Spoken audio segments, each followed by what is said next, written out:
Hello friends, आज हम पढ़ेंगे 1857 क्रांति का विस्तार, मतलब इनकी शुरुआत कहाँ से हुई थी। तो इनकी शुरुआत के बारे में देखिए तो 1857 की क्रांति की शुरुआत मंगल पांडे ने एक 34वीं जो बंगाल की एक 34वीं इन्फेंट्री है बैरकपुर से एक बिगुल बजाया था। तो वो उनके बारे में समझते हैं, मंगल पांडे के बारे में। तो इनमें देखोगे आप 1857 की क्रांति के बारे में जाने तो ये बंगाल का क्षेत्र है, अंग्रेजों का ये पूरा मतलब ये क्षेत्र था उनका। अब बंगाल के क्षेत्र था बैरकपुर के 34वीं इन्फेंट्री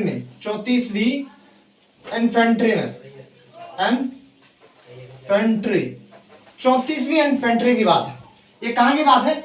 34वीं इन्फेंट्री की बात है। इस समय हुआ था क्या? और इस समय देखोगे मंगल पांडे होते हैं,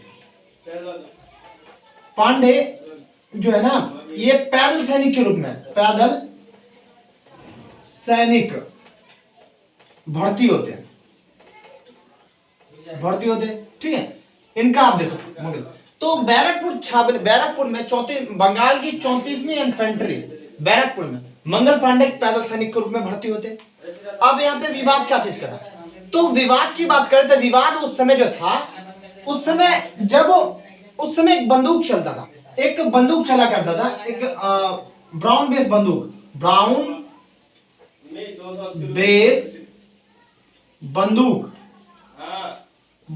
बंदूक चलता था। इनको क्या किया, जो थे इनको बंद करा के एक राइफल का प्रयोग किया। क्या चीज का? राइफल का प्रयोग किया जाने लगा। की बात है, बैरकपुर छावनी में 34वीं इन्फेंट्री में मंगल पांडे पैदल सैनिक के रूप में भर्ती होते और उस समय जो विवाद था, ब्राउन बेस बंदूक था, उसको बंद करके राइफल का प्रयोग किया गया। कौन सा? राइफल में कारतूस लगाया जाता था, कारतूस का प्रयोग किया जाता था। ये कारतूस जो है ना, ये कारतूस जो होता था ये बुलेट शस्त्रागार में बनाया जाता था, ठीक है। ये जो कारतूस की बात करें, ये कारतूस जो है ना बुलेट शस्त्रागार में बनाया जाता था। और ये कारतूस में जो है ना अक्सर ऐसा उस समय बोला जाता है, इस कारतूस का जो प्रयोग करते थे, इससे हिंदू और मुस्लिम जो भी धर्म थे उसका धर्म भ्रष्ट होता था।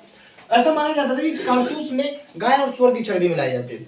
तो इसकी वजह से जो मंगल पांडे ने इन क्रोश आकर छोटे मोटे और भी इस क्षेत्र में घटनाएं हुई थी। और बैरकपुर की जो बड़ी घटनाएं होती है, मंगल पांडे को जब इस बात की खबर होती है तो मंगल पांडे एक मतलब अपनी इच्छा अनुसार जाने की कोशिश करता और इनकी इंफॉर्मेशन अंग्रेजों के तौर से नहीं आती, कोई सही इंफॉर्मेशन नहीं होती है।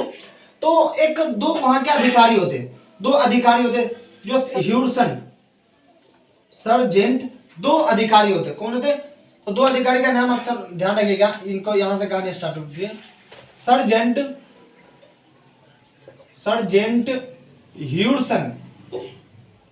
ह्यूरसन, एक सर्जेंट ह्यूरसन होते और दूसरा होता है लेफ्टिनेंट बाग। ये व्यक्ति होते दो। अब इन पे जो है ना अगर जो मंगल पांडे गोली मार देते,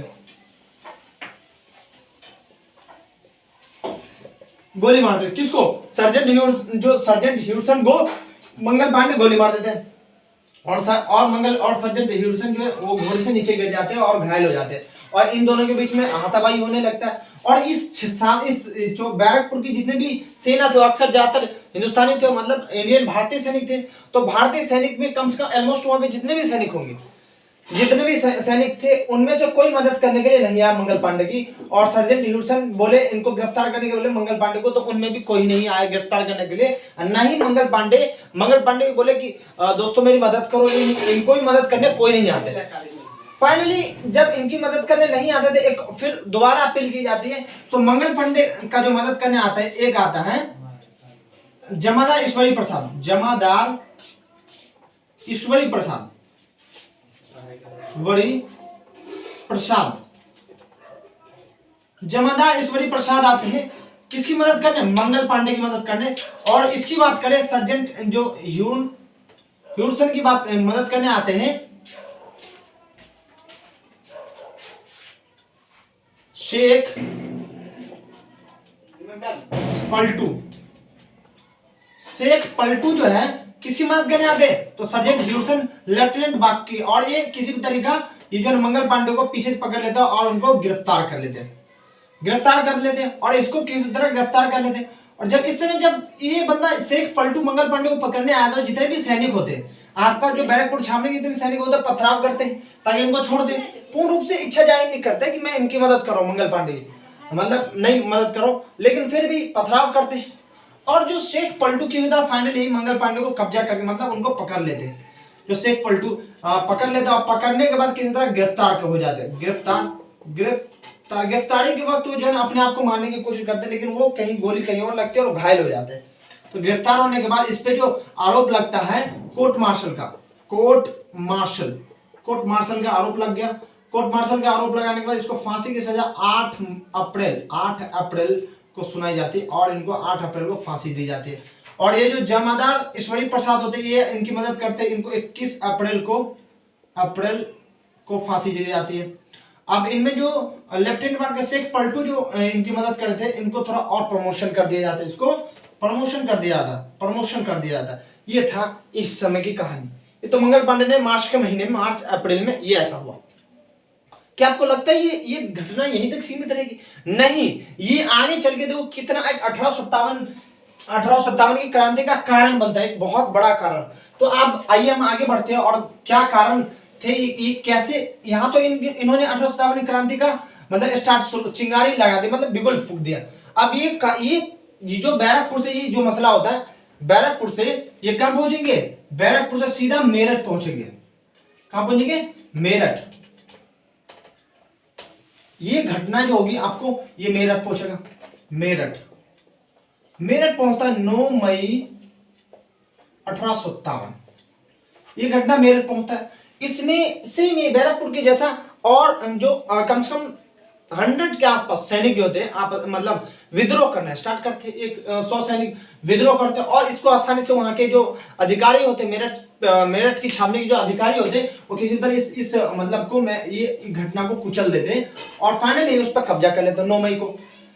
अब यही सुबह में क्या होता 10 मई को जितने भी वहां उस मेरठ में भारतीय सैनिक होते भारतीय सैनिक विद्रोह कर देते और जितने भी 50 और ये जो इनमें देखो मेरठ में जो ये जो 9 मई को जितने भी सैनिक विद्रोह करे थे इनको कम से कम इनमें से 85 सैनिक को 10 वर्ष की कैद व मुशक्कत मतलब कारावास सजा सुनाई जाती है। और इसी को देखते हुए 10 मई को सुबह जितने भी छावनी मेरठ की छावनी के जितने भी लोग होते हैं इनको किस प्रकार गिरफ्तार करके इनको गिरफ्तार जो मेरठ की छावनी के जितने भी सेना रहते इन सेना के जो जितने भी लोग सेना में जितने भी लोग थे इन्होंने सीधा 85 सैनिक पर मतलब इनको छुड़ाया और इन पर हमला कर दिया। मतलब पूरा मेरठी मतलब जो छावनी पर हमला करके उस शस्त्रागार को लूटा और एक विद्रोह का जो बिगुल फूकी जाती 10 मई को। तो क्वेश्चन कभी आया कि विद्रोह कब स्टार्ट हुआ था? 10 मई 1857 की शुरुआत उस समय विद्रोह स्टार्ट हुआ था, ठीक है ना। जो विद्रोह का स्टार्टिंग बोलते 10 मई 1857 को। तो 10 मई को क्या हुआ कि मेरठ में जितने मेरठ की छावनी में जितने भी लोग थे जितने भी शस्त्रागार थे जो भी बंदूक थे हथियार वगैरह सबको लूट कर और 85 सैनिक को रिहा कर सीधा दिल्ली रवाना हो जाते। कहां? अब 11 मई 1857 को दिल्ली पहुंच गया। दिल्ली पहुंचे इन्होंने बादशाह यहां पे दिल्ली में क्या किया? बहादुर शाह जफर मुगल बादशाह अंतिम मुगल बादशाह होते बहादुर शाह जफर इसको द्वितीय बोलते हैं। बहादुर शाह जफर के साथ मिलते हैं और उनको अपना बोलते हैं कि अपना मैन लीडर मानते हैं। जितने भी ये विद्रोही होते जितने क्रांतिकारी होते हैं इन क्रांतिकारी का नेतृत्व करते हैं एक रायबरेली और मेरठ छावनी के जो अधिकारी होते हैं मेरठ के और रायबरेली के। ये अधिकारी मई में देखोगे मई में दिल्ली 11 मई को पहुंचे दिल्ली में, और बाद बादशाह बहादुर शाह जफर के साथ, बहादुर शाह जफर जो बहादुर शाह जफर होते हैं इनके इनका अपना समर्थन दिया, और ये इनको समर्थन देते हैं और किसी भी तरीके से ये तो 80 साल के बूढ़े हो जाते, 80 साल के बूढ़े हो जाते और इनको बोलते हैं कि अपना गुरु मानते, और ये गुरु कैसे मानेंगे, तो बूढ़े हो चुके हैं, लेकिन फिर भी इसको अपना बोलते हैं अपना समर्थन देने के लिए। और यहाँ पे देखोगे यहाँ जो मई का महीना होता है, यहाँ से जो भी व्यक्ति मई में यहाँ से इनका जो मेरठ से समर्थन करते हैं, मेरठ का जो नेतृत्व करते हैं, मेरठ और रायबरेली से एक नेतृत्व करते हैं, उसका नाम है बख्त खां। तो बख्त खां यहां से नेतृत्व करते आते हैं और बहादुर शाह जफर के पास आते हैं बख्त खां। ये सारे मेरठ के और रायबरेली जो भी विद्रोही के एक जो नेतृत्व करता थे, और इन्होंने बहादुर शाह जफर का मतलब एक सपोर्ट किया, बोले कि आप मुझे एक मैन लीडर समझिए और इसको नेतृत्व करके दिल्ली में आंदोलन कर लेते हैं। और 12 मई को क्या करते हैं, 12 मई 1857 को दिल्ली पर कब्जा कर लेते हैं। और इसी बात की खबर जो है ना अंग्रेज गवर्नर जनरल के पास पहुंचते हैं, और गवर्नर जनरल कश्मीर जितने भी दिल्ली में जो क्षेत्र है, बहुत सारे क्षेत्र उसके शस्त्रागार को लूट कर अपने अंदर मिला लेते हैं और अपने आप को एक पावरफुल महसूस करते हैं। अब विद्रोहियों का कब्जा, क्रांतिकारी कब्जा दिल्ली पे 12 मई को हो चुका है। अब यहाँ से जो गवर्नर जनरल होंगे कश्मीर से पंजाब अंबाला वगैरह से सैनिक को मंगाते हैं, और इसमें 2 बंदे को नियुक्त करते हैं, एक तो हेडसन और एक होता है निकालसन। ये 2 व्यक्ति को नियुक्त की जाती है। ये निकालसन तो मारा जाता है इसी क्रांति में, लेकिन हेडसन ये सफल हो जाता है, सफल रहता है इस क्रांति को कुचलने में, और किसी भी तरह फिर दिल्ली को दोबारा अपने अंदर में ले लेते हैं। फिर कौन, अंग्रेज अधिकारी दोबारा अंग्रेज के कब्जे में आ जाता है मतलब दिल्ली। और इसको देखते हुए यहाँ के जो लाल किले में जो दिल्ली में जो बैठे हुए लाल किले में जो बहादुर शाह जफर ये चले जाते, भाग के चले जाते हैं। कहाँ चले जाते हैं, तो ये चले जाते कहाँ, हुमायूं का मकबरा। कहाँ चले जाते, हुमायूं के मकबरे, अपने जितने परिवार के साथ हुमायूं के मकबरे चले जाते हैं, वहां पर शरण लेते हैं। और इनकी जो एक जो करीबी रिश्तेदार एक मित्र होते हैं, उन्होंने इनकी खबर हेडसन को दे दी। उनकी खबर जो हुमायूं के मकबरे में जाके छिप जाते हैं, और मिर्जा इलाही जो होते हैं, मिर्जा इलाही, इनकी खबर किसको दे देते हैं, हेडसन को दे देता है, और हेडसन किसी भी तरह यहाँ पे एंटर करके उनको गिरफ्तार कर लेता है। उनके बीच में ऐसा माना जाता है, इतिहासकार लिखते हैं कि उनके बीच में ये हेडसन भी बहुत बड़े उर्दू के शायर होते हैं, और बहादुर शाह जफर भी उर्दू के शायर होते हैं बहुत बड़े, लेकिन इनके बीच में उर्दू में ऐसे ही शायर में बात होती है। और फिर फाइनली हेडसन जो है बहादुर शाह जफर को गिरफ्तार कर लेते हैं। उनके सामने उनके जो 2 बेटे होते हैं, एक तो मिर्जा इलाही, एक जो होते हैं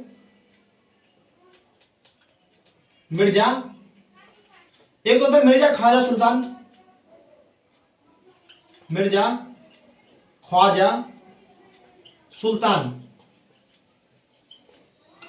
और दूसरे होते मिर्जा मुगल। और इनके जो पौत्र होते हैं, मतलब पौत्र होते हैं अबू बकर। इनको भी इनके नजर के सामने मार देते हैं हेडसन।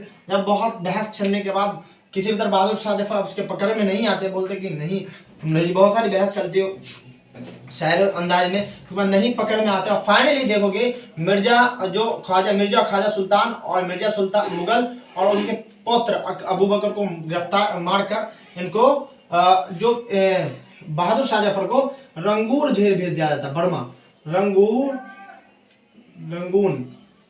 जेल बर्मा, अभी जो म्यांमार है, म्यांमार भेज दिया जाता है। और ऐसा माना जाता है कि वो जो वहाँ पे भी जाके बहुत सारे शायर करते हैं, शायरी लिखते हैं, और बहुत सारे ऐसा उनकी आखिरी इच्छाएं होती है कि एक कब्र जमी पे ऐसा मिल जाए हिंदुस्तान की जमी पे, जो में एक कब्र की इतनी भी जमीन हिंदुस्तान की धरती पे मिल जाए, ताकि हम मेरा अंतिम जो वहाँ पे चैन की सांस ले पाऊँ। इस टाइप से ऐसे बोलते हैं।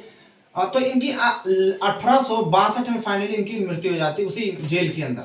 तो ये हमारा था 1857 की क्रांति, दिल्ली का पूरा ब्यौरा।